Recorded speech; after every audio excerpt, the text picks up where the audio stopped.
यस्य यतोऽन्वयादितरतश्चार्धेष्वभिज्ञस्वराट् तेने ब्रह्म हृदाय आदिकवये मुह्यन्ति यत्सूरयः तेजो वारिमृदां यथा विनिमयो यत्र त्रिसर्गो मृषा धाम्ना स्वेन सदा निरस्तकुहकं सत्यं परं धीमहि धर्मः प्रोज्झितकैतवोऽत्र परमो निर्मत्सराणां सतां वेद्यं वास्तवमत्र वस्तु शिवदं तापत्रयोन्मूलनम् श्रीमद्भागवते महामुनिकृते किं वा परैरीश्वरः सद्यो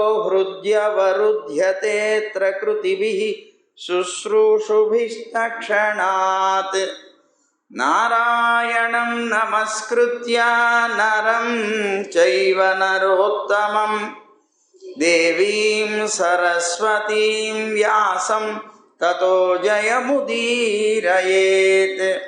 यं प्रव्रजन्तमनुपेतमपेतकृत्यं द्वैपायनो विरहकातर आजुहाव पुत्रेति तन्मयतया तरवोऽभिनेदुः तं सर्वभूतहृदयं मुनिमानतोऽस्मि श्रीमद्भागवतं पुराणतिलकं यद्वैष्णवानां धनं यस्मिन् पारमहंस्यम् एकममलं सत्यं ज्ञानं परं गीयते यत्र ज्ञानविरागभक्तिनैष्कर्म्यमाविष्कृतं निगमकल्पतरोर्गलितं फलं सुखमुखादमृतद्रवसंयुतं पिबत भागवतं रसमालयं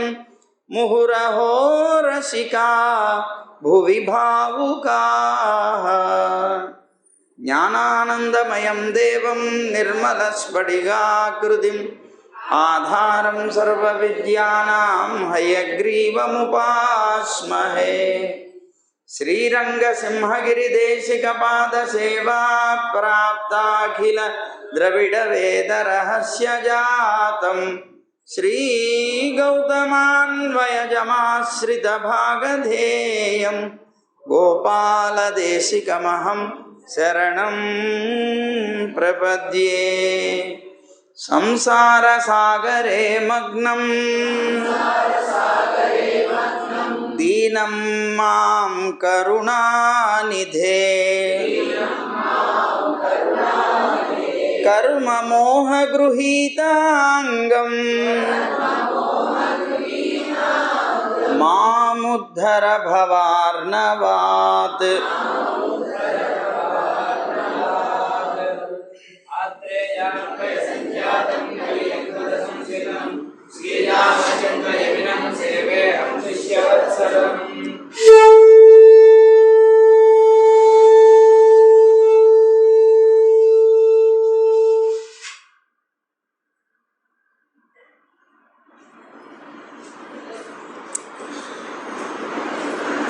జై గోవింద. ఇప్పుడు భూగోళ వర్ణనం చేస్తున్నాడు. ఈ భూగోళ వర్ణనం అనేటువంటి అధ్యాయంలో ఇంతకు ముందు ప్రియవ్రత మహారాజు యొక్క చరిత్రను వివరించేటువంటి సందర్భంలో శైల వర్షాల నడుమ ఉన్నటువంటి సుమేరు పర్వతం యొక్క జంబూ ద్వీపం యొక్క పరిమాణాన్ని వర్ణించారు. ఇక్కడ కొద్దిగా విస్తారంగా దాన్ని వర్ణిస్తున్నారు. ఈ భూమండలం అనేటువంటిది ఒక పద్మం లాంటిది. సప్త ద్వీపాలు కూడా దానికి కోశాలు లాంటివి. జంబూ ద్వీపం అనేటువంటిది ఈ కోశాల నడుమున ఉన్నటువంటిది. ఇంకా దాని యొక్క మధ్యంలో సువర్ణమయమైనటువంటి సుమేరు పర్వతం ఏదైతే ఉన్నదో అది ఉన్నదిట. దాని యొక్క విస్తీర్ణం, దాని యొక్క ఔన్నత్యం అంటే దాని యొక్క పొడవు, వెడల్పు, దాని కింది భాగంలో ఎంత ఉన్నాయి అనేటువంటి దాన్ని వర్ణిస్తూ ఆ సుమేరు పర్వతం యొక్క ఔన్నత్యం 84,000 యోజనాలట. క్రింద అది 16,000 యోజనాలు ప్రవేశించి ఉన్నదిట. పై భాగంలో దానికి ఆ చదును ప్రదేశం ఏదైతే ఉంటుందో పీఠభూమి, అది ఎంత ఉంది? సుమారుగా 32,000 యోజనాలు ఉందిట. అలాగే పాదదేశంలో ఉన్నటువంటి వెడల్పు సుమారు 16,000 యోజనాలు విస్తృతంగా ఉన్నదిట. ఈ శైలరాజం ఏదైతే ఉన్నదో ఇది పృథ్వీ అని చెప్పబడేటువంటి పద్మానికి కర్ణిక రూపంలో ఉన్నదిట. ఇలావృత వర్షం అని చెప్పుకున్నాం ఇంతకుముందు మనం. ఆ ఇలావృత వర్షానికి దక్షిణ భాగంలో హిమవంతం, హేమకూటం, నిషదం అనేటువంటి పర్వతాలు ఉన్నాయి. ఉత్తరంలోకి వచ్చేటప్పటికే నీల, శ్వేత, శృంగ పర్వతాలు ఉన్నాయి. నీల శ్వేత శృంగ పర్వతం అనేటువంటివి ఉన్నాయి.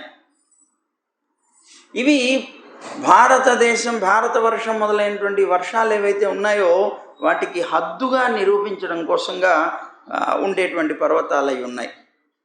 అలాగే తూర్పు భాగంలోనూ పశ్చిమ భాగంలోనూ మాల్యవంతం, గంధమాదనం అనేటువంటి 2 పర్వతాలు ఉన్నాయి. ఈ సుమేరు పర్వతానికి 4 వైపులా కూడా మందర పర్వతం, అలాగే మేరుమందరం, సుపార్శ్వం, కుముదం అనేటువంటి 4 పర్వతాలు ఉన్నాయి. దానికి ఒక్కొక్క పర్వతం యొక్క విస్తారం, ఔన్నత్యం సుమారుగా 10,000 యోజనాలు ఉంటుందిట. ఈ 4 పర్వతాల్లో కూడా 1,100 యోజనాల ఎత్తు కలిగినటువంటి ఆమ్రం, జంబు, కదంబ, వటం అని చెప్పబడేటువంటి 4 వృక్షాలు ఉంటాయి. అంటే పెద్ద మామిడి, జంబు అంటే నేరేడు, అలాగే కదంబ వృక్షం, వట వృక్షం, ఇవి 4 పెద్ద పెద్ద ఉంటాయిట. దానికి వచ్చేటువంటి ఫలాలు ఏవైతే ఉన్నాయో ఆ ఫలాలు పండి అవి రాలినప్పుడు పగిలి దాని నుంచి వచ్చేటువంటి రసంతో హ్రదాలు ఏర్పడ్డాయిట, పెద్ద పెద్ద హ్రదములు.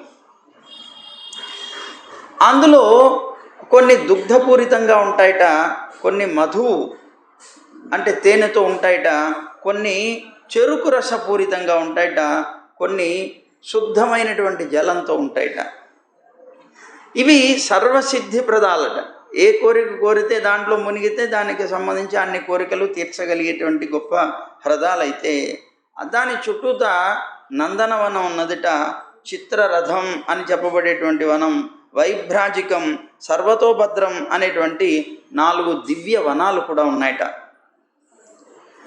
సుపార్శ్వ పర్వతం ఏదైతే ఉందో దాని యొక్క పార్శ్వ భాగంలో మహాకదంబం అనేటువంటి ఒక ప్రసిద్ధమైనటువంటి వృక్షం ఉన్నదిట.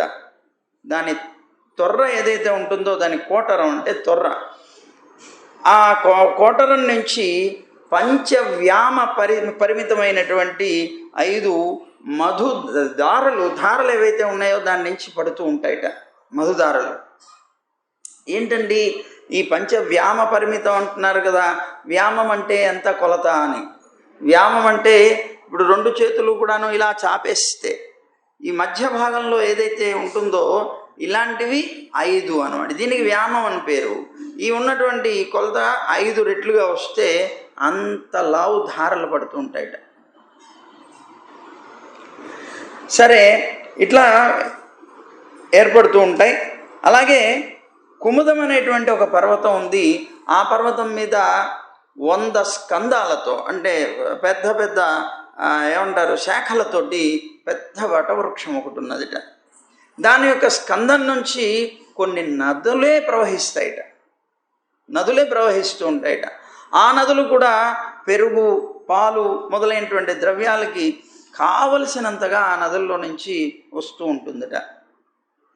సుమేరు పర్వతానికి 4 వైపులా కూడా కురంగం, కురరం, కుసుంభం, వైకంకం, త్రికూటం మొదలైనటువంటివి సుమారు 20 పర్వత శ్రేణులు కర్ణికలాగా సుమేరు పర్వతానికి అంటే కేసరాలు ఉంటాయి చూసారా, ఆ కేసరాల రూపంగా శోభను పెంచుతుంటాయిట. సుమేరు పర్వతానికి తూర్పు దిక్కున జఠరం, దేవకూటం అనేటువంటివి, అలాగే పశ్చిమ భాగానికి వచ్చేటప్పటికే పవనం, పారియాత్రం అనేటువంటివి, దక్షిణ భాగానికి వచ్చేటప్పటికే కైలాసం, కరవీరం అనేటువంటివి, ఉత్తర భాగానికి వస్తే త్రిశృంగం, మకరం అనేటువంటి పర్వతాలు ఉంటాయిట. వీటిలో ఒక్కొక్క దాని యొక్క పరిమాణం సుమారు 18,000 యోజనాల పొడవు ఉంటాయిట, 2,000 యోజనాల వెడల్పు ఉంటుందిట, అంతే ఎత్తు కూడా ఉంటుందిట. ఈ సుమేరు పర్వతానికి పైన 10,000 యోజనాల పరిమితమైనటువంటి బ్రహ్మ యొక్క పురం ఉంటుందిట, బ్రహ్మపురి. ఆ బ్రహ్మపురానికి 4 వైపులా కూడా ఇంద్రాది లోకపాలురు ఎవరైతే ఉన్నారో వారి యొక్క స్థానాలు ఉంటాయిట, పురాలు ఉంటాయిట. ఈ పురాలు బ్రహ్మ యొక్క పురం ఏదైతే ఉందో ఆ పరిమాణంలో 4వ వంతు మాత్రమే ఉంటాయిట వీళ్ళవి. సరే, ఇలా చెప్పుకుంటూ వచ్చి పరీక్షణ్ మహారాజుకి సుఖమహర్షి, నైనా గంగా నది మొదలైనటువంటి వాటి యొక్క వివరణ చెప్తాను విను అన్నాడు. గంగా నదిని గురించి వివరిస్తానన్నారు. ఆనాడు వామనావతారం ఎత్తినప్పుడు పరమాత్మ ఆయనే మళ్ళీ త్రివిక్రముడైనప్పుడు 3 లోకాలని కూడా తను కొలిచాడు. ఆ కొలవడం కోసంగా తన యొక్క ఎడమ పాదాన్ని అలా తీసుకెళ్ళి బ్రహ్మలోకం దాకా కూడా వెళ్ళడం కోసం అని పైకి జాపుతూ ఉండగా అండకటాహం ఏదైతే ఉందో దానికి ఈయన యొక్క గోరు తగిలి అది చిల్లుబడింది. ఆ అండకటాహం ఎప్పుడైతే చిల్లుబడిందో ఆ భిన్నమైనటువంటి దాని నుంచి ఒక రంధ్రం ఏర్పడి ఆ రంధ్రంలో నుంచి ఒక జలధార బయటకు వచ్చింది. ఆ జలధార నారాయణుడి యొక్క పాదపద్మాలని తడుపుతూ 1000 సంవత్సరాలకు పైగా, యుగాలకు పైగా కాలం అది స్వర్గ శిరోభాగంలో ప్రవహించిందిట. స్వర్గం యొక్క శిరోభాగం ఏది? పరమాత్మ యొక్క పాదార విందాలే కనుక విష్ణు పదం అని పేరు దానికి, ఆ స్వర్గం యొక్క శిరోభాగానికి. ఆ జలధార సాక్షాత్తు విష్ణువు యొక్క పాదాల నుంచే ఉద్భవించింది. ఆ పాదాలని పవిత్రం చేస్తూ లోకానికి వచ్చింది. అందువల్ల ఇది భూమిని అంటే ఏ ఏ లోకాల నుంచి అయితే అది పారుకుంటూ వచ్చిందో వాటన్నిటినీ కూడాను పవిత్రం చేయగలిగేటువంటిది అవుతుంది గంగా అన్నారు. దానికి భాగీరథి అని, జాహ్నవి అని పేర్లు కూడా ఉన్నాయని చెప్పారు. అలాగే విష్ణు పదంలో ధ్రువుడు, సప్తఋషులు ఈ పవిత్ర ధార ఏదైతే ఉంటుందో ఆ ధారని నిరంతరము కూడా సేవిస్తూ దాన్ని నిత్యము కూడాను శిరస్సును ధరిస్తూ ఉంటారట. వాళ్ళందరూ కూడా సాక్షాత్తు శ్రీమన్నారాయణుడి యొక్క పాదపద్మాల యందే ఎప్పుడూ కూడా భక్తి కలిగి ఉంటారట. వాళ్ళు ఈ కలిగినటువంటి ఐశ్వర్యాలు ఏవైతే ఉన్నాయో వాటన్నిటిని తుచ్చంగా భావిస్తారట. సరే, నారాయణుడి యొక్క పాదాల నుంచి ఉద్భవించింది, అందుకే దీనికి పేరు విష్ణు పాదోద్భవి గంగా అంటారు. గంగని విష్ణువు యొక్క పాదాల నుంచి ఉద్భవించింది అని చెప్తూ ఉంటారు మన శాస్త్రాల్లో. సరే, అలాగే ఇక్కడ గంగా నది ఆకాశ పదంలో చంద్రమండలాన్ని పవిత్రం చేసుకుంటూ వచ్చి సుమేరు పర్వతంలో ఉన్నటువంటి బ్రహ్మ యొక్క నిలయంలో పడుతుందిట. అక్కడ 4 ధారలుగా విభజింపబడుతుందిట ఈ గంగ. సీత, అలకనంద, పంక్షు, భద్ర అనేటువంటి 4 పేర్లతో ఇది సాగరంలో కలుస్తుందిట. అయితే సీత అనేటువంటి పేరు కలిగినటువంటి నది అది శేఖర, గంధమాదన పర్వతాల మీదుగా భద్రాశ్వ వర్షానికి మధ్య భాగం నుంచి ప్రవహించి లవణ సముద్రంలో కలుస్తుందిట. అలాగే పంక్షు అని చెప్పబడేటువంటి నది మాల్యవంత పర్వతం మీదుగా కేతుమాల వర్షంలో నుంచి ప్రవహించి పశ్చిమ సముద్రంలో ప్రవేశిస్తుందిట. అలాగే భద్ర అనేటువంటి ఈ నది సుమేరు, కుముద, నీలశ్వేత శృంగ పర్వతాల మీదుగా ఉత్తర కురుదేశంలోకి వ్యాపించి ఆ ఉత్తరంలో ఉన్నటువంటి లవణ సాగరం ఏదైతే ఉన్నదో అంటే ఉప్పు సముద్రం ఏదైతే ఉన్నదో దాంట్లోకి ప్రవేశిస్తుందిట.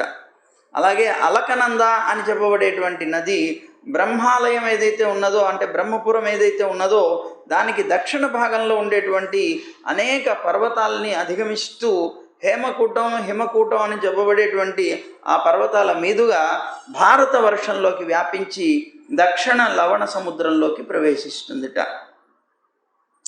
ఇంకా ఇలాంటి ఎన్నో నదీ నదాలు ప్రతి వర్షంలో కూడాను అనేక ధారలతో ప్రవహిస్తూ ఉంటాయ్యా అని చెప్పారు. సర్వ వర్షాల్లో కూడా ఈ భారతవర్షమే చాలా గొప్పది. ఎందుకంటే ఇది కర్మక్షేత్రమైంది కనుక. ఇది కర్మభూమి అని అంటాం. ఇక్కడ కర్మ చేయడానికి ఇక్కడ మాత్రమే అధికారం ఎవరికైనా సరే అని అన్నారు. అని అంటూనే మిగిలినటువంటి భరతవర్షం కాకుండా మిగిలినటువంటి 8 వర్షాలు ఉన్నాయే, అవన్నీ కూడా స్వర్గవాసులైనటువంటి పుణ్యాత్ములకి పుణ్య అనుభవం కోసంగా భోగస్థానాలుగా ఉన్నాయి. ఈ స్వర్గాలు 3 రకాలుగా ఉన్నాయి. దివ్య స్వర్గం అని, భౌమ స్వర్గం అని, బిలస్వర్గము అని 3 రకాలుగా ఉంటాయి. అయితే ఈ భౌమ స్వర్గంలోనే ఈ అష్టవర్షాలు కూడా ఉన్నాయన్నారు. అంటే ఇప్పుడు మనం చెప్పుకున్నటువంటి అష్టవర్షాలు భౌమ స్వర్గంలో ఉన్నాయి అని అన్నారు. దివ్య స్వర్గమేమో దీనికి పైన ఉన్నటువంటి స్వర్గాది లోకాలు, భౌమ స్వర్గం ఈ అష్టవర్షాలు. ఇక బిలస్వర్గం అనేటువంటిది దీనికి కింద ఉండేటువంటి అతల వితల సుతల తలాతల మహాతల రసాతల ఇవో అంటారు కదా, ఆ లోకాలన్నీ ఉన్నాయి పాతాళం దాకా. అదంతా బిలస్వర్గం అంటారు. అయితే ఈ అష్టవర్షాల్లో కూడాను నివసించేటువంటి మానవులు ఉన్నారు. అంటే 8 వర్షాల్లోనూ నివసించేటువంటి మానవులు మనుష్యుల యొక్క ఆయుష్ ప్రమాణాన్ని అనుసరించి సుమారుగా 10,000 సంవత్సరాల ఆయుష్ ఉంటుందిట వాళ్ళకి. వాళ్ళు 10,000 ఏనుగుల బలం కలిగినటువంటి వారు అయి ఉంటారట. వాళ్ళ యొక్క శరీరం వజ్రతుల్యంగా ఉంటుందిట, చాలా దృఢమై ఉంటుందిట. వాళ్ళ యొక్క యవ్వనం, బలం, హర్షం ఇవన్నీ కూడా అక్కడ ఉండేటువంటి వారి యొక్క భార్యలతో జీవనం సాగిస్తూ పరమానందంగా భోగాలన్నీ అనుభవిస్తారట. ఈ భోగాలన్నీ అనుభవించి వాళ్ళ యొక్క ఆయుష్ ఇంకా పూర్తయిపోయి 1 సంవత్సరం మాత్రమే మిగిలినటువంటి సమయంలో వాళ్ళ యొక్క స్త్రీలు, భార్యలు ఎవరైతే ఉంటారో వాళ్ళందరూ కూడా గర్భం దాలుస్తారట. అలా ఉండేటువంటి ఆ వర్షాలన్నీ కూడా అందుకే ఇప్పటికీ కూడా త్రేతాయుగమే అక్కడ నడుస్తున్నది అని చెప్పబడినట్లుగా ఉంటాయట. అనేక రకాలైనటువంటి సౌందర్యాలకి పుట్టినిళ్ళు అయితే ఉంటాయట, సుఖైశ్వర్యాలతో సమృద్ధమై ఉంటాయట. ఈ స్థలంలో దేవతలందరూ కూడా అనేక రకాలైనటువంటి సుఖభోగాలు అనుభవిస్తూ విహరిస్తూ ఉంటారయ్యా. ఈ 9 వర్షాల్లోనూ శ్రీహరి మళ్ళీ ఈ 8 కాదు, భారతవర్షంతో కలుపుకొని మొత్తం అన్నిట్లో కూడా నారాయణుడు అనేక రూపాల్లో అవతారాలు ఎత్తి వస్తూ ఉంటారు. ఈ జీవుల మీద కృప చూపిస్తూ ఉంటారు. ఎందుకంటే అంతా కూడా పరమాత్మదే కనుక, అందరికీ సమానమైనటువంటి వాడు కనుక అందరినీ అనుగ్రహిస్తూ ఉంటాడు. అయితే ఇలావృతం ఉన్నది. ఆ ఇలావృతానికి ప్రధానంగా మనం చెప్పుకున్నాం, అక్కడ నివసించేటువంటి వాడు భవుడు, శివుడు. ఆ శివుడు నారాయణుణ్ణి సంకర్షణ రూపంతో సేవిస్తాడు అక్కడ. ఆయన అంటారట శివుడు, ఓ నారాయణ, నువ్వు భక్తుల యొక్క సంసార పాశాలన్నింటినీ కూడాను తెంచిపారేస్తావు, కానీ అభక్తులైనటువంటి వారిని ఆ సంసారంలో బంధిస్తావయ్యా అన్నట్ట. కనుక నీ కృప లేకపోతే ఎవ్వరూ కూడా ఏ ఉపాయంతో కూడా నీ మాయని దాటలేరు అని ఆయన స్తోత్రం చేసేవాట. అయితే మన సుఖ మహర్షి చెప్తున్నారు, ఈ భారతవర్షం యొక్క గొప్పతనాన్ని చెప్తూ ఈ భారతవర్షంలో జన్మించినటువంటి వాడిని గురించి దేవతలు ఎలా పొగుడుతారు అనేటువంటి విషయాన్ని చెప్తున్నారు. అసలు లోకంలో అన్ని జన్మల కన్నా కూడా మానవ జన్మే ఉత్తమం. అది దేవ జన్మల కన్నా కూడా గొప్పది మానవ జన్మే. ఎందుకంటే మానవ జన్మ కన్నా కింద ఉన్నటువంటి జన్మలకి జ్ఞానం ఉండదు, భగవంతుడిని పొందే అవకాశం ఉండదు. మానవ జన్మ కన్నా ఉత్తమంగా ఉండేటువంటి జన్మలన్నిటికీ కూడా దైవత్వం ఉండొచ్చు, మాయలు ఉండొచ్చు, ఎన్నైనా ఉండొచ్చు గొప్పతనాలు, కానీ కర్మ చేసే యోగ్యత వాళ్ళకు ఉండదు. కర్మ చేసేటువంటి యోగ్యత లేకపోవడం వల్ల వాళ్ళు భగవత్ సంబంధమైనటువంటి కర్మ చేసి తరించడానికి వాళ్ళకి అవకాశం ఉండదు. కనుక అన్ని జన్మల్లోకెల్లా ఉత్తమోత్తమమైనటువంటి జన్మ ఈ మానవ జన్మ. ఎందుకంటే సర్వ పురుషార్థాలని కూడాను సాధించగలిగేటువంటిది. అందుకే దేవతలు కూడా ఈ మానవ జన్మని చాలా పొగుడుతారట. వాళ్ళు అంటారట, ఈ భారతవర్షంలో పుట్టినటువంటి మానవులు ఎంత గొప్ప పుణ్యం చేసుకున్నారో కదా, ఎంతో గొప్ప పుణ్యాన్ని సంపాదించబట్టగలిగేటువంటి గొప్ప తపస్సు చేసి ఉంటారు అనుకునేవారట. ఎందుకంటే సాక్షాత్తు భగవంతుడైనటువంటి నారాయణుడు వీళ్ళ దగ్గర ఏ విధమైనటువంటి సాధన సంపత్తి లేకుండానే వీళ్ళకి ప్రసన్నుడవుతూ ఉంటాడు. కాదు మరి మానవ జన్మలో మనకున్నటువంటి గొప్ప అవకాశం. మరి ఇక్కడ ఉన్నటువంటి ప్రజల్లో రామావతారం, కృష్ణావతారం ఎత్తినప్పుడు అనేక మంది జీవరాశులు ఉన్నాయి. మరి వాళ్ళందరూ ఏం పుణ్యం చేశారని, వాళ్ళు చేసినటువంటి ఏ గొప్పతనం ఉందని వాళ్ళందరికీ పరమాత్మ వచ్చి దర్శనం ఇచ్చాడు. ఇది మానవ లోకంలో ఉన్న గొప్ప విషయం అంట. కనుక ఈ మానవ జన్మ పొందడానికి మాకు కూడా కోరిక ఉన్నది, కానీ అది ఫలించలేదు అని బాధపడతారట. మేము కూడా మానవ జన్మ ఎత్తాలని మాకు కోరిక ఉన్నది, ఎందుకంటే మానవ జన్మ ఎత్తితే తప్ప భగవంతుడిని పొందలేం అనుకుంటున్నట్ట. కానీ వీళ్ళందరూ మాత్రం, అంటే ఈ మానవులందరూ మాత్రం ఈ భారతదేశంలో పుట్టి నారాయణుడికి సేవకు ఉపయోగపడేటువంటి ఇంద్రియాదుల్ని పొందారు, జ్ఞానాన్ని పొందారు. వీళ్ళంతా ధన్యులు ధన్యులు ధన్యులు అనుకుంటారు. దుష్కరమైనటువంటి యజ్ఞాలు, ఎంతో కష్టపడి ఎంతో ద్రవ్యాన్ని ఖర్చు పెట్టి చేసేటువంటి యజ్ఞాలు కానీ, తపస్సులు కానీ, వ్రతాలు కానీ, దానాలు కానీ మొదలైనటువంటి వాటి యొక్క ఫలాన్ని మేము పొందాము. మేము ఎన్నో చేసాము పూర్వజన్మల్లో. వాటి యొక్క ఫలంగా మేమేం పొందాము? స్వర్గాన్ని పొందాము. దానివల్ల ఏం ప్రయోజనం ఉంది అని దుఃఖపడతారట వాళ్ళు. ఆ ప్రదేశంలో శ్రీమన్నారాయణుడి యొక్క పాదపద్మాలని ఆరాధించడానికి, వాటిని స్మరించుకోవడానికి కూడా యోగ్యత ఉండదు. ఎందుకుండదు? చెయ్యకూడదా? చెయ్యలేరా అంటే చెయ్యలేరు. ఎందుకు చేయలేరు అంటే వాళ్ళందరికీ కూడా అధికమైనటువంటి విషయ భోగాలు పూర్తిగా ఉంటాయి కనుక భగవంతుడిని విస్మరిస్తాడు. ఈ లోకంలోనే కొద్దిపాటి ధనం వస్తేనే భగవంతుడిని వదిలేస్తారు. ఇంకా ఇంతకు మించినటువంటి సుఖాలతో ఉండేటువంటి స్వర్గానికి వెళితే భగవంతుడిని గుర్తుపెట్టుకోగలుగుతారా? కనుక అలాంటి సుఖభోగ లాలసులైనటువంటి మాకు భగవంతుని యందు మనస్సే వెళ్ళదు కదా, దానివల్ల అనధికారులం అయిపోతాం పరమాత్మని పొందడానికని బాధపడతారు. వాళ్ళ ఉద్దేశంలో వాళ్ళు చెప్తున్నారు, 2 పరార్థాల కాలం ఆయుష్మంతుడై సాక్షాత్తు చతుర్ముఖ యొక్క బ్రహ్మలోకాన్ని పొందడం కంటే అల్పాయుష్కుడై భారత భూమిలో జన్మించడమే శ్రేష్టం అంటున్నారు. ఎంత గొప్పదో చూడండి. మనం ఎంత గొప్ప జన్మనిత్యమో చూడండి. దాన్ని ఏం ఉపయోగించుకుంటున్నాం? దేవతలు సైతం పొగడదగినటువంటిది మానవ జన్మ, కానీ మనం మాత్రం సద్వినియోగం చేసుకోలేకపోతున్నాం. అది చెప్తున్నారు ఇక్కడ. అంటే 2 పరార్థాల కాలం అంటే చతుర్ముఖ బ్రహ్మ యొక్క ఆయుష్. ఆ చతుర్ముఖ బ్రహ్మ యొక్క ఆయుష్ ఉన్నంత కాలం చతుర్ముఖ బ్రహ్మ యొక్క లోకంలో ఉండడం కన్నా అల్పాయుష్కుడైన భారత భూమిలో జన్మించడమే చాలా శ్రేష్టం అంటున్నారు. ఆ బ్రహ్మలోకంలో నుంచి కూడా మళ్ళీ తిరిగి రావడానికి సంభవం అవుతుంది ఈ లోకానికి.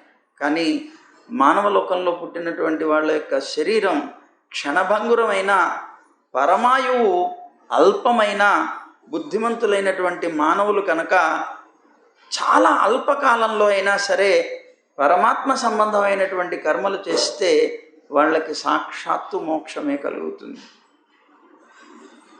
అంటే ఆయన యొక్క అభయాన్ని పొంది, ఆయన యొక్క స్థానాన్ని పొంది మళ్ళీ ఈ లోకాల్లో పుట్టవలసిన అవసరం లేనటువంటి గొప్ప ఆనందాన్ని లభిస్తారు కదా అని వాళ్ళందరూ కూడా పొగుడుతున్నారట. ఏ స్థానంలో అయితే భగవంతుని యొక్క కథ వినిపించదో, అలాంటి ఆ కథ అమృతం ప్రవహించదో, ఏ వైష్ణవ నదీ తటాన్ని ఆశ్రయించి ఉండటానికి భక్తులకి స్థానం ఉండదో, ఏ ప్రదేశంలో అయితే నృత్యం చేత, గీతం చేత, వాయిద్యాల చేత మహోత్సవ రూపంలో సాక్షాత్తు పరమాత్మ యజ్ఞేశ్వరుడైనటువంటి నారాయణుడి యొక్క సంకీర్తన యజ్ఞం జరగదో ఆ ప్రదేశం సాక్షాత్తు బ్రహ్మలోకం అయినా సరే బుద్ధిమంతుడైనటువంటి వాడు ఎప్పుడూ కూడా దాన్ని సేవించడు అని అంటున్నారు వాళ్ళే, దేవతలే. ఈ భారతవర్షంలో సకల ఇంద్రియాలు కూడా, ఇక్కడ పుట్టేటువంటి మానవుడి యొక్క సకల ఇంద్రియాలు కూడా భగవంతుణ్ణి ఆరాధించడానికి యోగ్యములై ఉన్నాయి. అది వాళ్ళ యొక్క భాగ్యం. మానవ దేహాల్ని, ఆ ఇంద్రియాల్ని, మానవ దేహాన్ని పొంది ఏ మానవులైతే జ్ఞానం, కర్మ మొదలైనటువంటి బంధాల నుంచి విముక్తులు కారో, అంటే అర్థం ఏంటి? ఈ శరీరంతో పరమాత్మని ఆరాధించి భగవంతుడిని పొందడానికి అవకాశం ఉన్నా కూడా ఈ శరీరాన్ని దానికి ఉపయోగించకుండా కర్మయోగం అని, జ్ఞానయోగం అని మొదలైనటువంటి యోగాల్లోకి వెళ్ళిపోయి భక్తి యోగాన్ని ఆశ్రయించకుండా ప్రయత్నిస్తారో వాళ్ళు వనంలో సంచరించేటువంటి పక్షుల్లాగా మళ్ళీ బంధదశకే చేరుకుంటూ ఉంటారు అన్నాడు. అంటే దేనికి అంటేట, ఒక వనం ఉన్నది, ఆ అడవిలో చెట్టు మీద పక్షులు నివసిస్తున్నాయి. ఆ నివసించేటువంటి పక్షుల్ని ఈ బోయేవాడు వచ్చి వలలు పన్ని దాన్ని పట్టుకున్నాడు. చిక్కినటువంటి ఆ పక్షులు ఏదో ఒక ఉపాయం చేత దాని నుంచి తప్పించుకుపోయాయి. అలా తప్పించుకుపోయినా కూడా మళ్ళీ తిరిగి ఎక్కడికి వస్తాయి? ఆ చెట్టు మీదకే వస్తాయి. ఎక్కడైతే తాను బంధింపబడుతున్నాడో ఆ ప్రదేశానికే మాటికి రావడం అనేటువంటిది బుద్ధిహీనుల యొక్క పని కదా అన్నాడు. అంటే అర్థం ఏంటి? మనం ఇక్కడ బంధనాల్లో చిక్కుకొని ఉన్నాం, మళ్ళీ ఇక్కడికి రావడానికి తగినటువంటి కర్మలే చేసుకుంటూ వెళుతున్నాం. చీ అని అంటున్నారు అన్నమాట. ఇంకా వాళ్ళకి ఎక్కడ ఇంకా విముక్తి అని అడుగుతున్నారు. స్వయంకృతమైనటువంటి పరాక్ అనే దోషంతో ఆ చెట్టు మీదకి ఎక్కినటువంటి ఆ పక్షి మళ్ళీ ఆ చెట్టు దగ్గరికి వచ్చినా అక్కడ ఉండి మళ్ళీ పరాకు చేత మళ్ళీ వాడు వల పన్నితే దాంట్లో చిక్కుపోయేటువంటి పరిస్థితి ఏర్పడుతుంది. ఇప్పుడు మనం కూడా అంతే కదా, ఈ లోకంలో పుట్టాము, ఈ లోకంలో పుట్టిన తర్వాత జ్ఞానాన్ని కూడా పొందాము. అదో ఏం జ్ఞానం అంటే, ఇదిగో ఇది బంధిస్తుంది, సంసారం అనేటువంటిది ఒక బంధం, ఈ బంధంలో చిక్కుకున్నటువంటి వాడు దీని నుంచి విడబడటం చాలా కష్టం, ఒక భగవంతుడిని ఆశ్రయిస్తే తప్ప ఇది కాదు అనేటువంటి జ్ఞానాన్ని మనం లభిస్తున్నాం. లభించినా కూడా మళ్ళీ ఆ చెట్టు మీదకే వెళుతున్నాం. అంటే మళ్ళీ మన ఆలోచనలన్నీ వాటి చుట్టూతోనే పరిభ్రమిస్తున్నాయి తప్ప దాని నుంచి విముక్తి పడేటువంటి అవకాశాన్ని మనకి జ్ఞానం అనేటువంటిది ప్రసాదించడం లేదు. ఎందుకు? అజ్ఞానం వల్ల. మళ్ళీ అదే ఇందాక పొద్దున చెప్పుకున్నాం కదా, వైరాగ్యం, పురాణ వైరాగ్యం. ఆ పురాణ వైరాగ్య రూపంగా మనం బయటికి వెళితే మళ్ళీ మర్చిపోతాం, మళ్ళీ పడిపోతూ ఉంటాం పరాకు చేత అన్నారు. అలాగా భగవద్భక్తి రూపమైనటువంటి మోక్షాన్ని పొందించేటువంటి మానవ జన్మని పొంది కూడా తమ యొక్క కర్మ దోషాల వల్ల మళ్ళీ బద్ధదశనే పొందుతూ ఉంటారు ఈ మానవులు అని పరీక్షణ్ మహారాజుకి చెప్తున్నారు. అలాగే ఓ రాజా, కొంతమంది పండితులు జంబూద్వీపాన్ని 8 ఉపద్వీపాలు కూడా, జంబూద్వీపానికి 8 ఉపద్వీపాలు కూడా ఉన్నట్లుగా చెప్తూ ఉంటారయ్యా అన్నాడు. ఎలా వచ్చినాయి 8 ఉపద్వీపాలు అంటే, సగరుని యొక్క పుత్రులు ఉన్నారే, ఆ యజ్ఞాశ్వం కోసంగా వెతుకుతూ ఆ పృథ్వీని 4 వైపులా కూడాను త్రవ్వారు.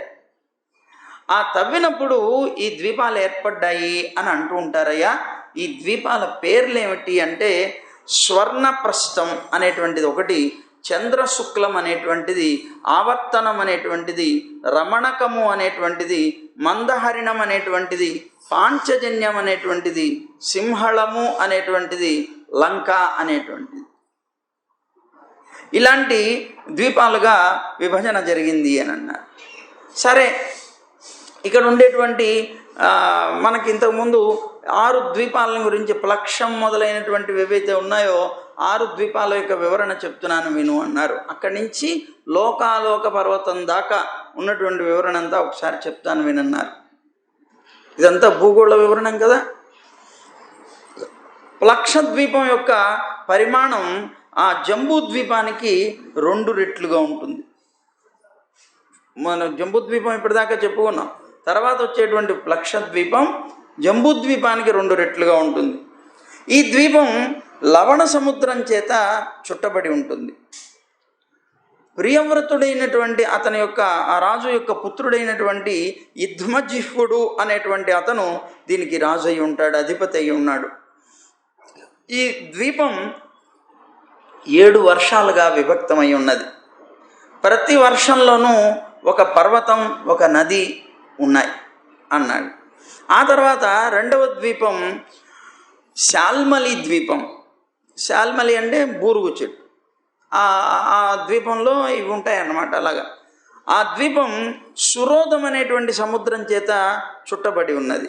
దాని యొక్క విస్తారం లక్షద్వీపానికి 2 రెట్లు ఉంటుందిట, అంటే 4 లక్షల యోజనాలట. దీన్ని ప్రియవ్రతుడి యొక్క పుత్రుడైనటువంటి యజ్ఞవాహుడు అని చెప్పబడేటువంటి అతను ఈ ద్వీపానికి అధిపతిట. లక్షద్వీపం లాగానే ఈ ద్వీపం కూడా 7 వర్షాలుగా విభజన చేయబడింది.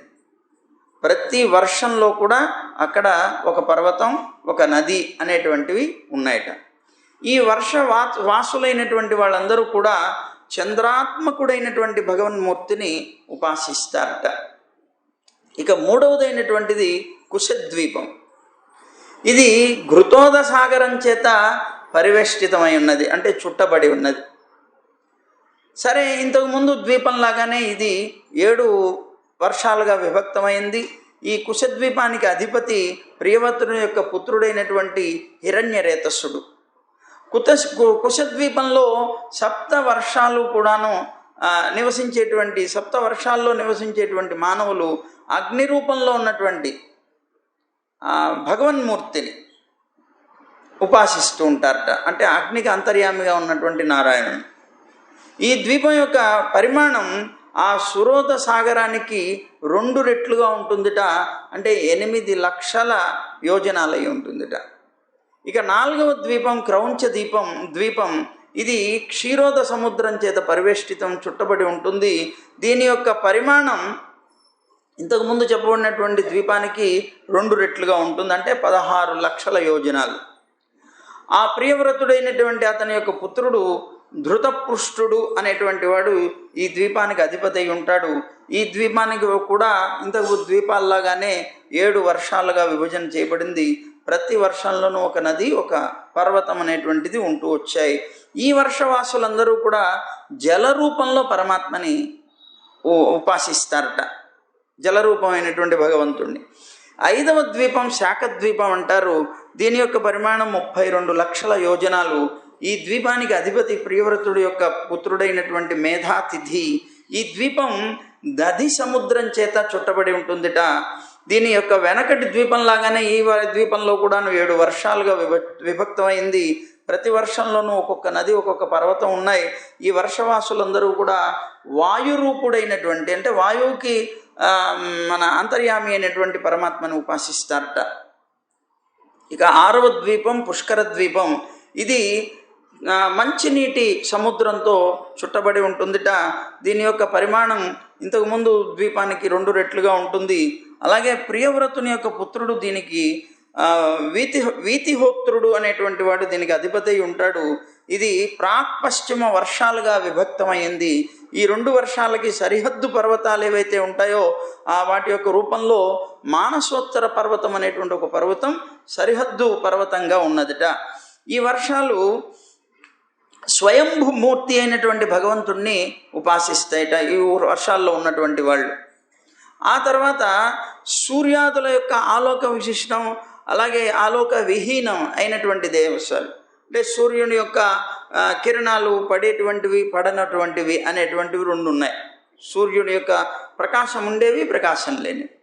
అలాంటి 2 పర్వతాల మధ్య, ఆ 2 దేశాల మధ్య లోకాలోక పర్వతం అనేటువంటి ఒక పర్వతం ఉన్నదిట. దాని యొక్క పరిమాణం భూలోకంలో, అంటే భూగోళానికి 4వ వంతు, అంటే సుమారు 12.5 కోట్ల యోజనాలు కలిగి ఉంటుందిట.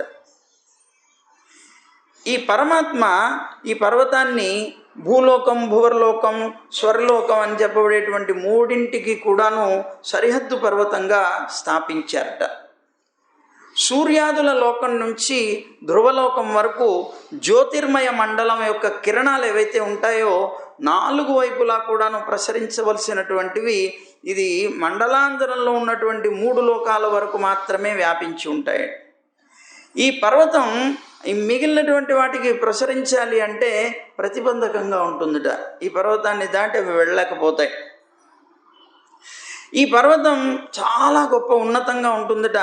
ఎంత పెద్దది అని అంటే ధ్రువలోకం కన్నా కూడాను దాన్ని కూడా మించిపోయినటువంటి ఎత్తు కలిగినటువంటిదిట. అందుకని పరమాత్మ దీన్ని 3 లోకాలకి కూడా సరిహద్దు పర్వతంగా నిర్ణయం చేశారట. దీనికి పేరు లోకాలోక పర్వతం అని. దీని పైభాగంలో 4 వైపులా కూడా బ్రహ్మచేత స్థాపించబడినటువంటి 4 గజపతులు ఉన్నాయట, ఏనుగులు. వాటి పేరు వృషభం, పుష్కరచూడం, వామనం, అపరాజితం అనేటువంటివి. ఇవే అన్ని లోకాల యొక్క ఉనికికి మూలాలవుతున్నాయట. నారాయణుడు తన యొక్క షడైశ్వర్యాల్ని కూడాను ఈ పర్వతం మీదనే విస్తరింపజేసి లీలల్ని చేస్తూ ఉంటాడట. ఈ పర్వతానికి బయట ఆలోక వర్షానికి తర్వాత ముముక్షువులు చేరుకునేటువంటి ప్రదేశం ఉన్నది అన్నారు. అంటే అర్థం ఏంటి? ఇందాక సూర్యుడు యొక్క ప్రకాశం ఉండేవి లేనివి అన్నారు. ప్రకాశం లేనిది ఏమిటి? పరమాత్మ యొక్క స్థానం, వైకుంఠ ధామం. ఈ ఉన్నటువంటి ఆ ప్రదేశం ఉంటుంది, ముముక్షువులు చేరుకునేటువంటి స్థానం ఉంటుంది. ఇది పూర్తిగా విశుద్ధమైందయ్యా అని చెప్పాడు. బ్రహ్మాండ మధ్య భాగంలో సూర్యుడు ఉన్నాడు. భూలోకం, భువర్లోకం అని చెప్పబడేటువంటి వాటి యొక్క మధ్యలో అంతరిక్షం ఉన్నది. సూర్యగోళం యొక్క అండగోళం ఏదైతే ఉందో దాని యొక్క పరిమాణం 25 యోజనాలు ఉంటుంది. అయితే సూర్యుడు అచేతనమైనటువంటి అండంలో చేరి దిక్కులుగాను ఆకాశంగాను మొదలైనటువంటి అంటే దిక్కులు ఆకాశాలుగా విభజన చేసేట. విభజన చేయటం వల్ల ఈ లోకాన్ని అతనికి మార్తాండు అని పేరు వచ్చిందిట. మహత్తత్వ శరీరం కలిగినటువంటి హిరణ్య గర్భుడు ఎవరైతే ఉన్నారో అతని నుండి పుట్టడం వల్ల ఈ సూర్యుడికి హిరణ్య గర్భుడు అని కూడా ఒక పేరు వచ్చిందిట. అయితే ఇంకా సూర్య రథ గమన వర్ణనం చేస్తున్నాను విను అని ప్రారంభించాడు. సూర్య రథం ఎలా ప్రయాణం చేస్తుంది అనేటువంటిది. అది ఎలా ప్రయాణం చేస్తుందిట? ఉత్తరాయణంలో పగటిపూట సూర్యుడికి మందగమనం ఉంటుంది, రాత్రిపూట చాలా శీఘ్రగమనం ఉంటుందిట. అంటే చాలా నెమ్మదిగా ఉదయపు కాలంలోనూ రాత్రి కాలంలోనూ చాలా తొందరగా వెళ్ళిపోతారు. అందుకనే మనకేమవుతుంది, ఆ సమయం పగలు బాగా ఎక్కువగా ఉంటుంది, రాత్రి తక్కువైంది. మేము పడుకున్నాను, లేచేటప్పటికి చాలా ఏమిటి తొందరగా లేచిపోయాను ఏమిటి అనుకుంటారు. కాలం తక్కువ ఉంది అలా అన్నమాట. ఇక దక్షిణాయనంలో దానికి పూర్తి విరుద్ధంగా ఉంటుందిట. అంటే పగటి కాలమేమో చాలా తొందరగా అయిపోతుంది, రాత్రి కాలమేమో కొద్దిగా ఆలస్యంగా అవుతుంది. సరే, ఉత్తరాయణం ప్రథమంలో సూర్యుడు మకర రాశిలోకి, ఆ తర్వాత కుంభరాశిలోకి, ఆ తర్వాత మీనరాశిలోకి గమనాన్ని సాగిస్తాడు. సూర్యుడు మేష తులారాశుల్లో ఉన్నప్పుడు దివారాత్రాలు అంటే రాత్రింపగళ్ళు 2 కూడాను సమానంగా ఉంటాయట. సరే, సూర్యుడు కర్కాటనం నుంచి ధనస్సు వరకు కలిగినటువంటి రాశుల్లో ఉన్న కాలం దక్షిణాయన కాలం అని అంటారు. మకరం నుంచి మిథున రాశి వరకు ఉండేటువంటి రాశుల్లో ఉండేటువంటి కాలం ఉత్తరాయణ కాలం అంటారు. అలాగే మానసోత్తర పర్వతం ఏదైతే ఉందో ఆ పర్వతం పైన సుమేరువు అని చెప్పబడేటువంటి ఒక శిఖరానికి తూర్పు దిక్కున దేవధాని అనేటువంటి పేరుతో ఇంద్రుడి యొక్క పురం ఉన్నదిట. దక్షిణంలో సంయమని అనేటువంటి పేరుతో యముడి యొక్క పురం ఉన్నది. పశ్చిమంలో నిమ్లోచ అనేటువంటి పేరుతో వరుణుడి యొక్క పురం ఉన్నది. అలాగే ఉత్తర భాగంలో విభావరి అనేటువంటి పేరుతో చంద్రుడి యొక్క పురం ఉన్నది.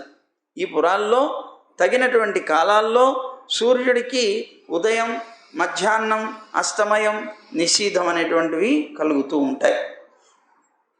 ఏ ప్రదేశంలో అయితే సూర్యుడు తెల్లవారుజామున మనుషులకి కనిపిస్తాడో ఆ సమయంలో ఆ ప్రదేశానికి సరిగ్గా ఎదురుగా ఉన్నటువంటి స్థానం రాత్రి అవుతుంది. అలాగే ఆ దేశం అన్నమాట.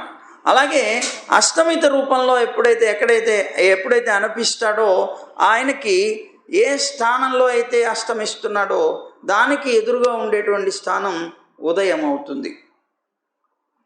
అలాగే ఆ సూర్యుడు నడినెత్తి మీదకు వచ్చి తాపాన్ని కలగజేసేటువంటి సమయంలో ఆయనకి ఎదురుగా ఉన్నటువంటి స్థానం అంటే కింద అర్ధరాత్రి కలుగుతుంది.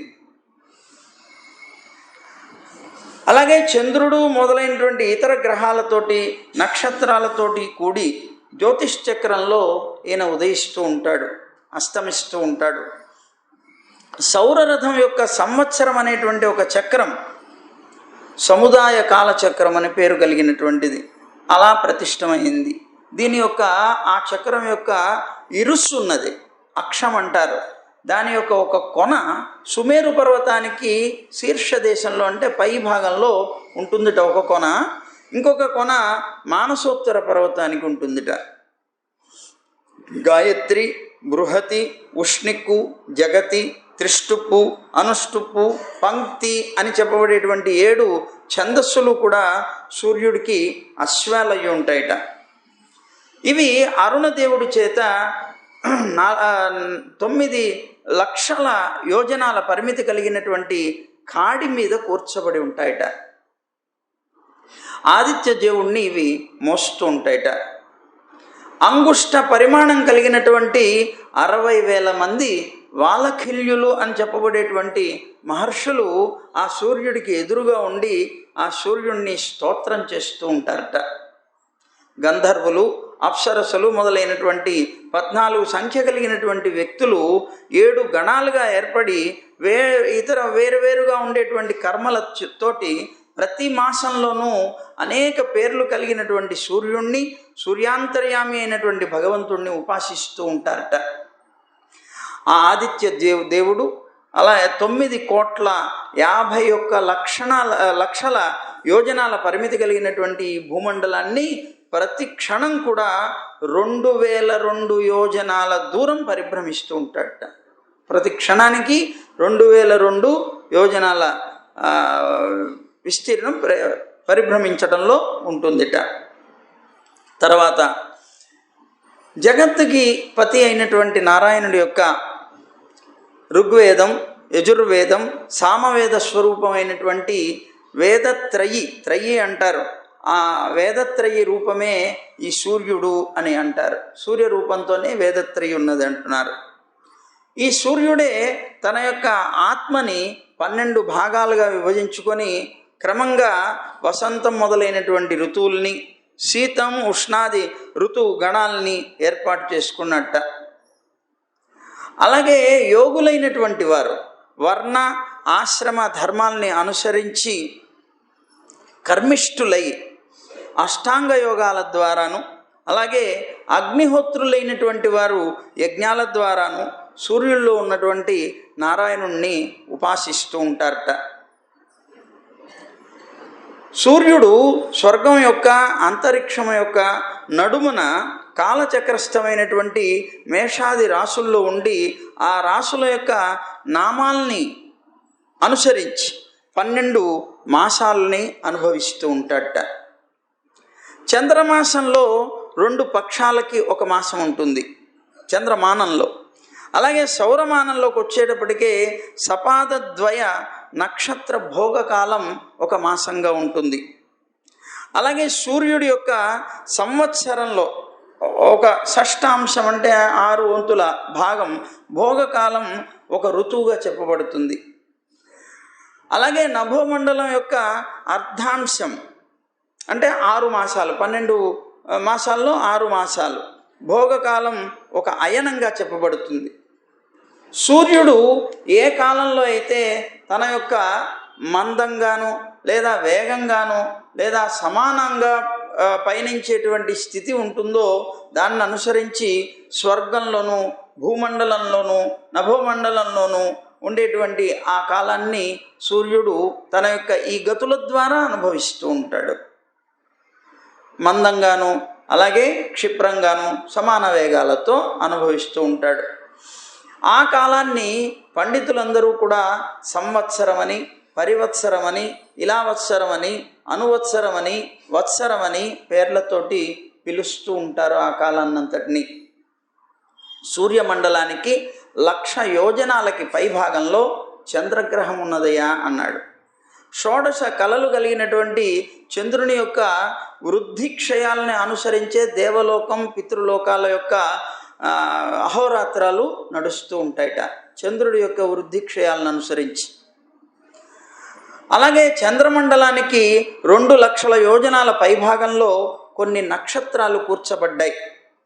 ఈ నక్షత్ర మండలానికి పైగా శుక్రగ్రహం ఉంటుంది.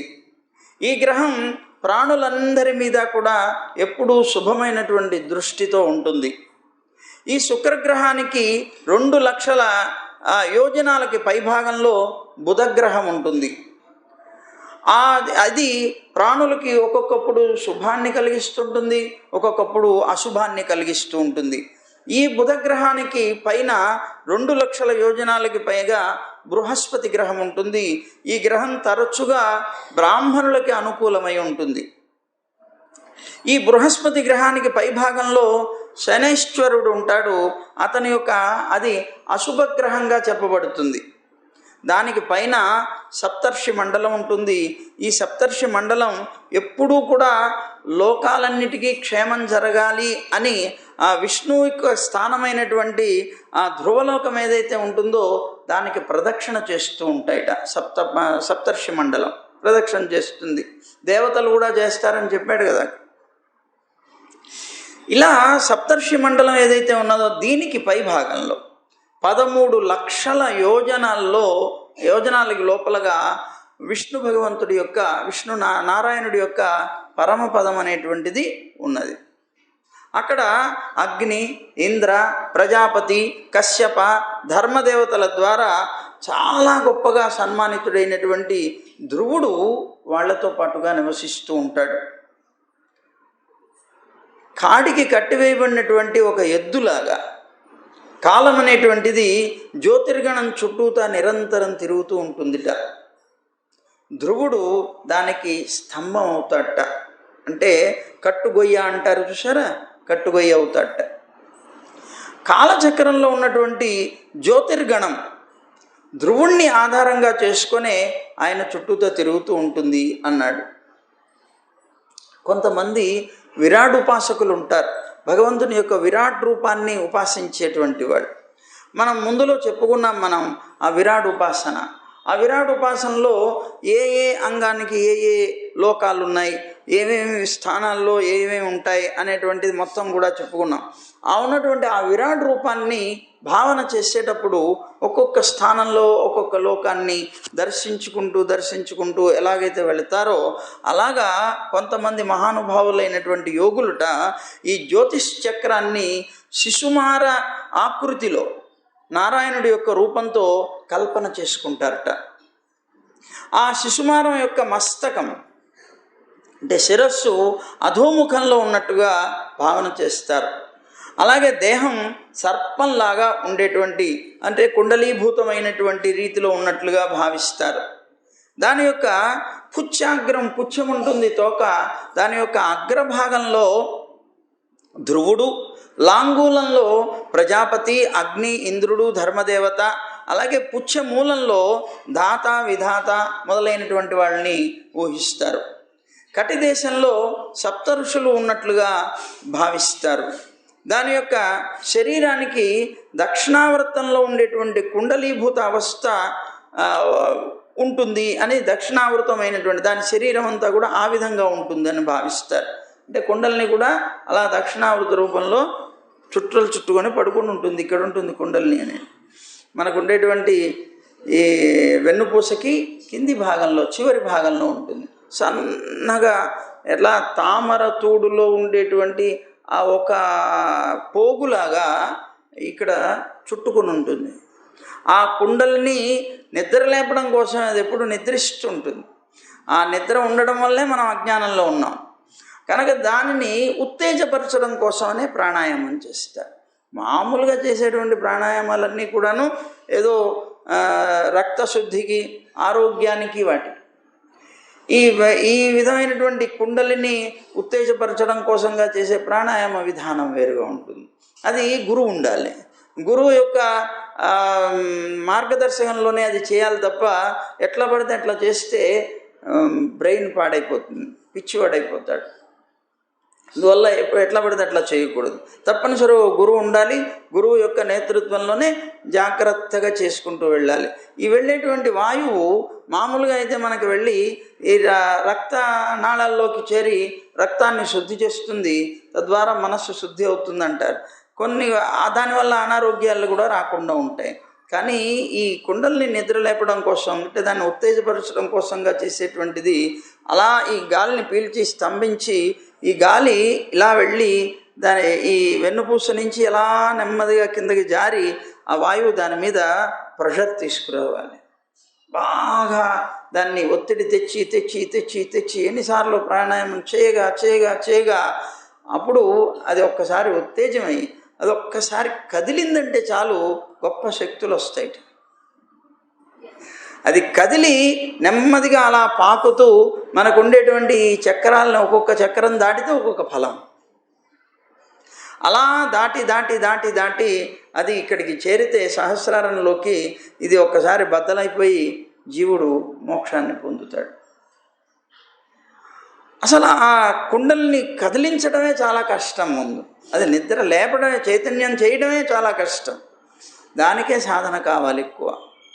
అది చేసిన తర్వాత మళ్ళీ అది అలాగా పైకి పాకుతూ ఉన్నటువంటిది మధ్యలో మళ్ళీ కింద పడిపోయే ప్రయత్నం కాకూడదు.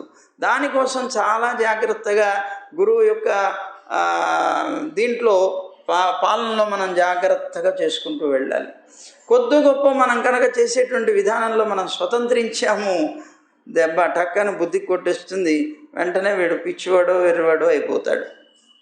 కనుక అందుకనే చెప్పారు, అన్నా ఇలాంటి విద్యలు బోలెడు ఉన్నాయి. పరమాత్మను పొందడానికి అనేకమైనటువంటి ఉపాయాలు ఉన్నాయి. కానీ ఈ ఉపాయాలన్నీ ప్రమాదకరమైనవి. అది వస్తుందో లేదో తర్వాత దేవుడు ఎరుగు. ముందు బతికుంటామా పోతామా తెలియదు. కనుక ఇలాంటి ఉపాయాల వల్ల నీకేం ప్రయోజనం లేదు. నీకుండేటువంటి ఆ శరీర బలం చాలా తక్కువ, ఆయుష్ తక్కువ, అన్నీ తక్కువైనటువంటి నువ్వు అలాంటి బలమైనటువంటి వాటి ప్రయోగాలకు నువ్వెందుకు వెళ్ళాలి, అవసరం లేదు అని మానవ లోకంలో పుట్టినటువంటి నీకు ఒక తాయిలం ఇచ్చాడు పరమాత్మ. ఏమిటి తాయిలం? సంకీర్తన. మోక్షం పొందడానికేగా వాటన్నిటిని ప్రయోగాలు చేసేది. ఆ ఉన్నటువంటి ప్రయోగాలు నువ్వు చేసి నువ్వు సాధించేవి కావు కలియుగంలో. నీ శక్తి దానికి చాలదు. కనుక వాటి జోలి వెళ్ళకు, దాని ముఖమే చూడక్కర్లేదు. నువ్వు నీకు మోక్షమే కదా కావాలి, అదిగో నేను ఇస్తున్నా అని పరమాత్మ ఎంతో అద్భుతమైనటువంటి తేలికైనటువంటి ఉపాయాన్ని ఇచ్చాడు. నామ సంకీర్తన. అది ఒక్కటి తప్ప ఇంకో మార్గమే లేదు. కానీ కొంతమంది మాత్రం ఆ బలవంతంగా కష్టమైనటువంటి మార్గం, లోకంలో రకరకాల బుద్ధులు కదా, పుర్రెకో బుద్ధి ఉంటాయి కదా. ఉన్నటువంటి వాళ్ళు ఏం చేస్తారు, కొంతమంది కష్టపడి సాధించాలనుకుంటారు, కొంతమంది సులువుగా సాధించే ప్రయోగాలు చేసుకుంటూ ఉంటారు. అలా కష్టంగా సాధించాలనుకునేటువంటి వాళ్ళు ఇవి చెప్తే సులువుగా తీసిపారేస్తారు. నామ సంకీర్తనం చేస్తే భగవంతుడిని పొందుతామండి. మహానుభావులు ఋషులందరూ ఎంతకాలం కష్టపడ్డారు, ఎన్ని యుగాలు తపస్సులు చేశారు, ఎన్ని యుగాలు కష్టపడి వాళ్ళందరూ కూడా మనం అనుకుంటున్నాం ఋషులందరూ మోక్షాన్ని పొందినవారు కాదు. ఋషులందరూ భగవంతుని గురించి తపస్సు చేసినటువంటి వారు కాదు. చాలామంది స్వర్గాది లోకాల కోసం చేసేవారు. భగవంతుని కోసంగా చేసినటువంటి వారు ఉన్నారు మహానుభావులు, తక్కువ మంది. కనుక అలాంటి స్థితి మనకు ఎప్పుడు కష్టాన్ని కలిగిస్తుంది. వాటి జోలి అవసరం లేదు. చక్కగా భగవన్ నామ సంకీర్తనం చేయాలి, భగవంతుని యొక్క గుణాలని గానం చేసుకోవాలి లేదా శ్రవణం చేయాలి. ఇవి చేస్తూ నెమ్మదిగా మనస్సుని విషయాల్లో నుంచి పరమాత్మ వైపు మరలించి పరమాత్మ మీద అత్యంతమైనటువంటి ప్రీతి కలిగేలాగా చేసుకోవాలి. ఎప్పుడైతే పరమాత్మ యందు ప్రీతి కలిగిందో ఇక మరి వాడు సాధించవలసింది ఏమీ లేదు.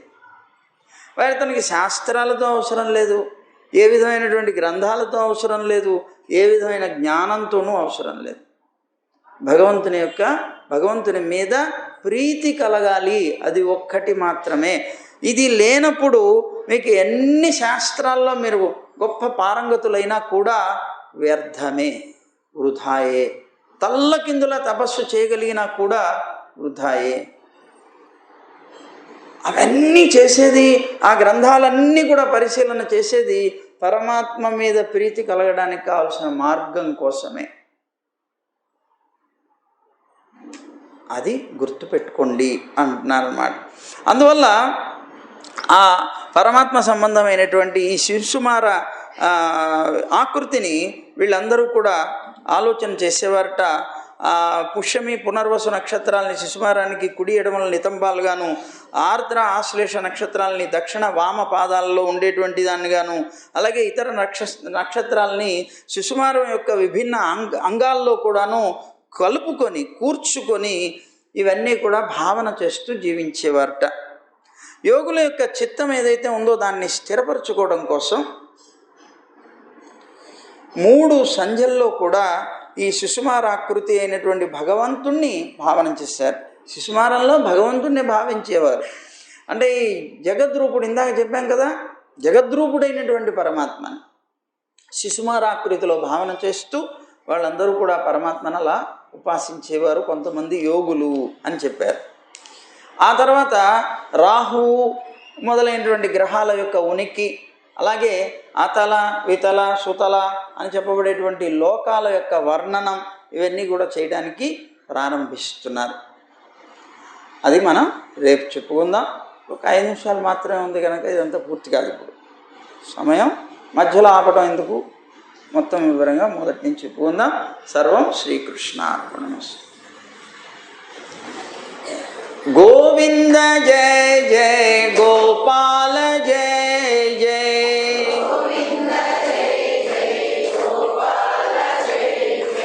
రాధారమణ హరి గోవింద జయ జయ,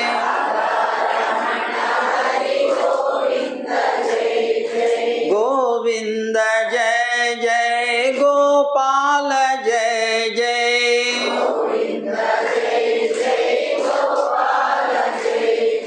రాధారమణ హరి గోవింద జయ జయ,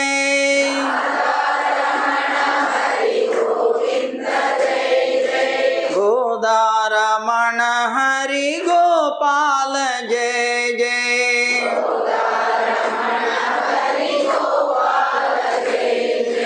గోవింద గోవింద గోవింద జయ జయ,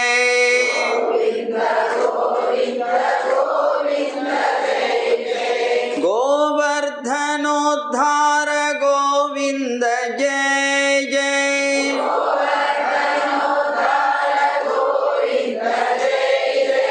గోపీ మనోహర ముకుంద జయ జయ,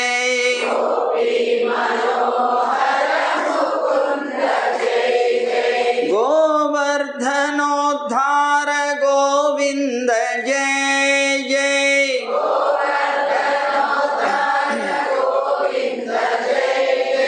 గోపీ మనోహర ముకుంద జయ జయ,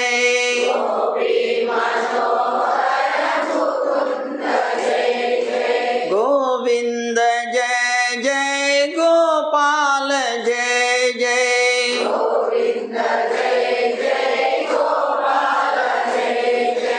గోవింద జయ జయ గోపాల జయ జయ,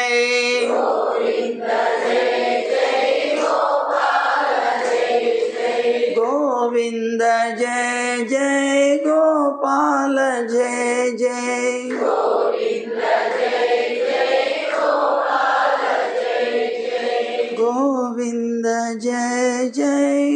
గోపాల జయ జయ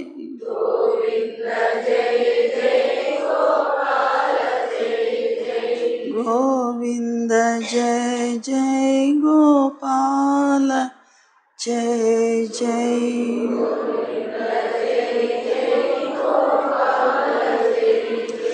జై గోవింద జై జై గోవింద